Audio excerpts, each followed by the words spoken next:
Humans might not be the only ones on this planet that are playing and know how to have fun, but humans perfected fun, I guess, with games. Games are probably the #1 form of entertainment for all of human history.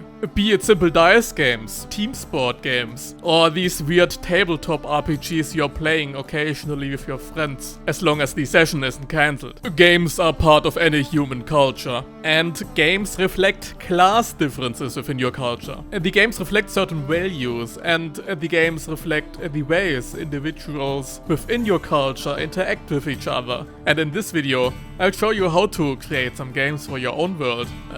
Not in terms of game design, just the games as a reflection of your culture, of course. And especially a reflection of your culture's differences in class, status, gender, and wealth, which are the biggest influences culture has on its games. There are games universally enjoyed. People from all classes play an occasional match of cards, while other games have a higher barrier of entry, not necessarily in skill, but in the tools needed. Polo, for example, invented by the Iranians during the Sassanid Persian dynasty as Chofgan. It was a game enjoyed by the nobility, a test of their skills in horse riding, in reflexes, and tactical capabilities as a team. Even if the ball and the club might not be that hard to make, the horses, especially horses trained only for the game, were hard to come by. And even today, the game continues to be most associated with British high society. But there is no need for a high barrier of entry in your game, the tools being nothing but a ragged ball. Team games with people kicking or throwing a ball over or into a line or a goal have existed throughout all of human history. Episkyros, invented by the Greeks, was one of such games, and the Chinese during the Han Dynasty had Kuju, which even had rules resembling today's football, considering you weren't allowed to use your hand. And well, Kuju means kickball, literally. Originally, Kuju was a game for high society, but over time, the game became more and more popular in ancient China and played by all classes of society, as the court soldiers, who had to play the game for the entertainment of their masters, brought it home. Today's association football is played everywhere around the world, and its barrier to entry is the ragged ball I mentioned earlier. There's a reason why so many great footballers have a backstory of the poor street kid who had nothing but the ball to kick in their lives. That, and a relatively simple set of rules, drastically influenced the sport's popularity.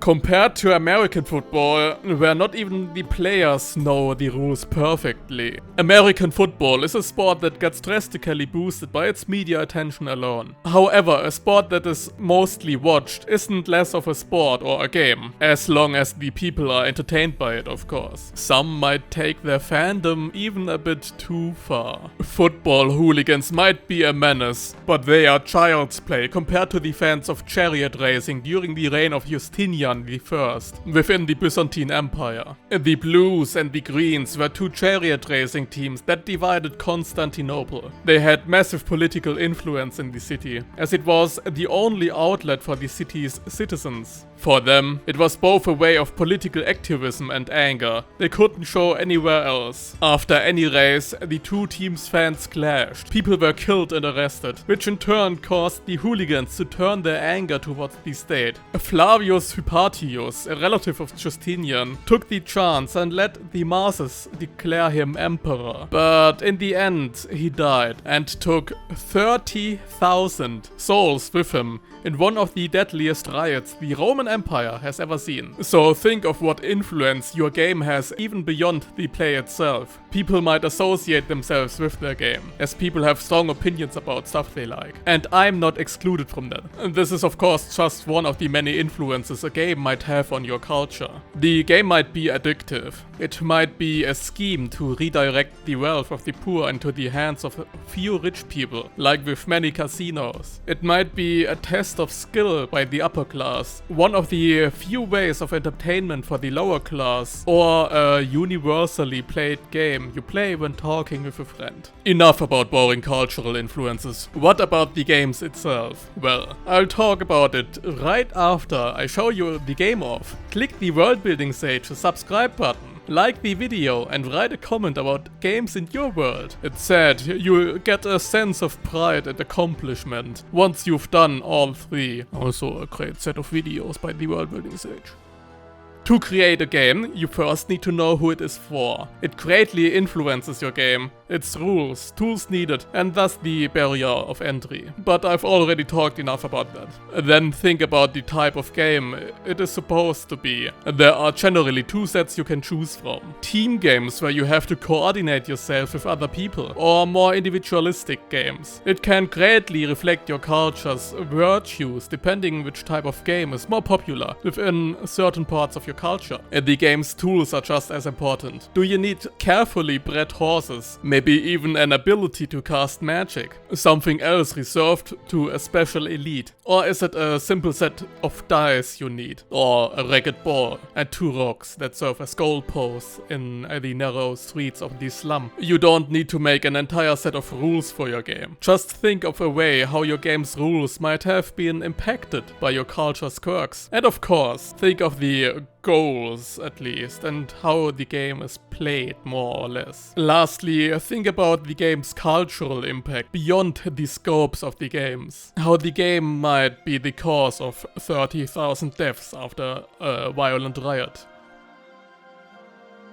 Anora is a board game played by 2 players on opposite sides of a table. It's a strategic game of wits, similar to real-world chess. Its name derives from the goddess of warfare and wisdom, Anora, who supposedly created the game during the time of peace to sharpen the mind of the restless generals. But the game was picked up by the rank-and-file soldiers and later by the entire population. While tournaments and more serious play exists, the game is usually played as a sideline to casual political or philosophical conversations. Usually played with friends or acquaintances in one of the many public places around town. It is said that the goddess Anora herself stands at your side while playing, and the spirits of wisdom invade your soul to see the best points of debate while holding conversation during play. Once you beat your opponent in the game, the conversation is usually over. Anora might not be played during public political debates, but many political decisions have been argued about, resolved, and enacted over a game of Anora. The game itself is simple. There's a board with 100 tiles. Every player gets 8 pieces. The whole set is called a phalanx. The goal is to either reach the other side of the board with at least 6 pieces, or to capture all of your opponent's pieces. You capture by flanking a tile with 2 pieces, or by flanking it against one of the sides of the board. Per turn, you can move 1 piece.